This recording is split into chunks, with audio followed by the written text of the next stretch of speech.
Sindh assembly ऐं सिंध काबीना ज़रई income tax bill 2025 मंज़ूर करे वरितो। ज़रई टैक्स जनवरी 2025 खां लागू थींदो। चौपाए माल खे ज़रई इनकम टैक्स खां आजो करार ॾिनो वियो आहे। सिंध जे पार्लियामानी मामलनि वारे वज़ीर ज़ियाउल हसन लंजार ज़रई इनकम टैक्स सिंध असेंबली में पेश कयो, जेको इत्तफ़ाक़ राय सां मंज़ूर कयो वियो। The motion is that clause 6 in origin do stand part of the bill. Those who are for the motion may say ayes, and those who are against it may say no. The ayes have it, and clause 6 in origin do stand part of the bill. Clause 7. Sir, I move that the clause 7 is in origin do stand part of the bill. The motion is that clause 7 in origin do stand part of the bill. Those who are for the motion may say ayes, and those who are against it may say no. The ayes have it, and the clause 7 in origin do stand part of the bill. Clause 8. Sir, I move that the clause 8 is amended by the standing committee do stand part of the bill. Sindh assembly में ज़रई income tax की शिकवार मंजूरी वरती वई। Sindh assembly के इजलास के खिताब कंदे वॾे वज़ीर सैयद मुराद अली शाह चयो त ज़रई इनकम टैक्स 20 वरहनि खां लागू हो, पर घटि माण्हू टैक्स ॾींदा हुआ। IMF जे दबाव सबबि ज़रई इनकम टैक्स जो कानून मंजूर कयो। सैयद मुराद अली शाह चयो त नथा चाहियूं त IMF प्रोग्राम ख़त्म थियण जो सबबु बणिजियूं। असां चयो त 15 खां 45% जल्दीअ में ज़रई टैक्स न वधायो वञे। वफ़ाक़ मुआहिदो करे असांजे मथां बंदूक खणी बीह रहियो त टैक्स लागू कयो। वॾे वज़ीर सैयद मुराद अली शाह चयो त ज़रई टैक्स लॻाइण ते असां ख़ुशि न आहियूं। ज़रई टैक्स कानून में बहितरी जी गुंजाइश आहे। उनसे बातचीत करके आए कि जी हमने ये बात तय कर ली है, आप इस पे साइन करें। हमने मना कर दिया, हम साइन नहीं करेंगे। उसमें क्या था कि FBR कलेक्ट करेगी। FBR ये नए रेट आ जाएंगे, जो रेट्स हैं ये, और 1 जुलाई 2024 से ये टैक्स लागू हो जाएगा। नया टैक्स, इन्हांस टैक्स लागू हो जाएगा। हमने कहा सबसे पहले तो FBR कलेक्ट नहीं करेगी, ये सूबाई मामला है, सूबे में रहेगा। हम तो चाहते हैं कि सेल्स टैक्स को भी आप प्रोविंशियलाइज करें, आप नहीं कलेक्ट कर सक रहे हैं। और ये मेरी बात नहीं है, शहीद मोहतरमा बेनजीर भुट्टो ने 2008 के पाकिस्तान पीपल्स पार्टी के मैनिफेस्टो में कहा था कि sales tax should be gradually transferred to the provincial government. ताकि देख ले।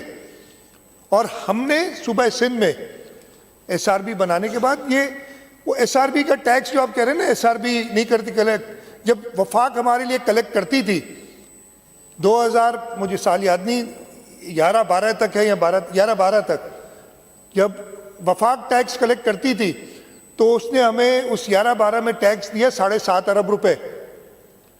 SRB 12-13 में हो सकता है साल एक आध आगे पीछे हो गए, मुझे इस वक्त याद नहीं। जब पहले साल उन्होंने शुरू किया, हमने टैक्स टारगेट रखा 25 अरब और 25 अरब कलेक्ट किए। तो हमने तो कहा सेल्स टैक्स भी हमें दे दो, सूबों को जाए, सूबे करीब हैं लोगों से। इजलास के खिताब कंदे सूबाई वज़ीर ज़ियाउल हसन लंजार चयो त IMF सां मुआहिदे तहत ही टैक्स लागू करणु मजबूरी आहे। पंजाब ऐं KPK पारां टैक्स लागू कयो वियो आहे। फाइनेंशियल इम्प्लीकेशंस होंगी सिंध गवर्नमेंट को उसमें, और मैं समझता हूँ कि इसको लाने से जो मौजूदा हमारे मुल्क की सूरत हाल है उसमें भी जो फाइनेंशियल हमारे करक्स हैं, प्रॉब्लम्स हैं यहाँ पर, उसको बेहतरी की तरफ लेकर जाएंगे। यकीनन इसमें आगे चलकर हो सकता है कि जो भी जो चीज़ें सामने दरपेश होंगी उसमें फिर हम इसको ये भी कर सकते हैं कि कुछ मॉडिफिकेशंस भी की जा सकती हैं टाइम टू टाइम। लेकिन एक ये कुछ खदोखाल के साथ काफ़ी डेलिब्रेशन के बाद इस बिल को हम लेकर आए हैं, और मैं उम्मीद ये करता हूँ इस असेंबली से कि इसको ये पास करें। सिंध असेंबली में ॻाल्हाईंदे सूबाई वज़ीर सईद गनी चयो त पघार ते टैक्स लागू करण बाबति असां आवाज़ उथारियो। इहो तासिर ग़लति हो त ज़रायत ते इनकम टैक्स ही न आहे, पर इहा ॻाल्हि सही आहे त उन टैक्स जी उगाड़ीअ जो निज़ाम ठीक न हो। जिनको तनख्वाह मिली होती है उनकी फिक्स होती है कि जी तनख्वाह इतनी आएगी, टैक्स लग गया। जो बिजनेस कर रहे होते हैं उनको पता होता है इतनी चीज़ें बनाएंगे, इतनी बेचेंगे, वो हो जाएगा सारा।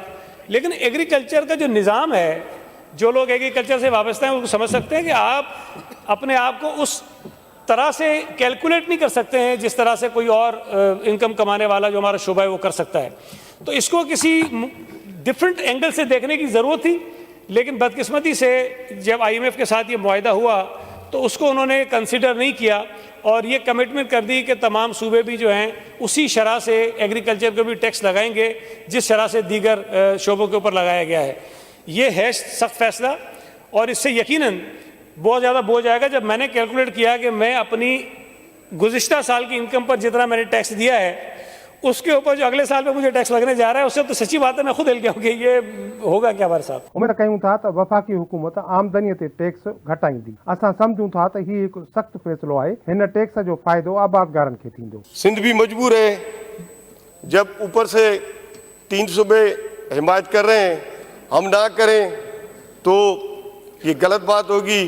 या पाकिस्तान पीपल पार्टी की हुकूमत है तो ये बिल पास करने में हमें मजबूरी में करना पड़ता है। आप तारीख गवाह निकलवा दो। आप कहते थे कि सिंध वाले, अर्बन एरियाज वाले, ये उर्दू स्पीकिंग वाले हमेशा कहते थे कि भाई एग्रीकल्चर टैक्स देना चाहिए। MPA फयाज़ बुट ज़रायत जी पैदावार ते टैक्स बाबति ॻाल्हाईंदे चयो त जॾहिं 3 सूबा इहो टैक्स लागू कनि पिया त असां पारां करणु बि मजबूरी आहे। आउं पाण बि ज़रायत सां लाॻापियल आहियां। ज़रायत जूं हालतूं पहिरियां ई ख़राब आहिनि। उर्दू ॻाल्हाईंदड़ शहरी चवंदा हुआ त हीउ टैक्स हुजणु घुरिजे। उन खां अॻु वॾे वज़ीर सैयद मुराद अली शाह जी सदारत हेठि सिंध काबीना जो इजलास खे ख़िताब कंदे सैयद मुराद अली शाह चयो त ज़रई income tax board of revenue बदिरां सिंध रेवेन्यू बोर्ड उगाड़ी। कुदरती आफ़त जी सूरत में एग्रीकल्चरल इनकम टैक्स में एडजस्ट थींदो। आबाद एराज़ीअ खे लिकाइण जी सूरत में ॾंड वसूल कयो वेंदो। वॾे वज़ीर सैयद मुराद अली शाह चयो त नंढनि कंपनियुनि ते 20% ऐं वॾनि कंपनियुनि ते 28% टैक्स लागू थींदो। सिंध जे वॾे वज़ीर चयो त 15 खां 20 करोड़ आमदनीअ ते 1%, 20 खां 25 करोड़ ते 2%, 25 खां 30 करोड़ आमदनीअ ते ऐं 30 खां 35 करोड़ आमदनीअ ते 4% टैक्स वसूल कयो वेंदो। सैयद मुराद अली शाह चयो त 35 खां 40 करोड़ आमदनीअ ते 6%, 40 खां 50 करोड़ आमदनीअ ते 8%, जॾहिं त 50 करोड़ खां वधीक आमदनीअ ते 10% टैक्स लॻंदो।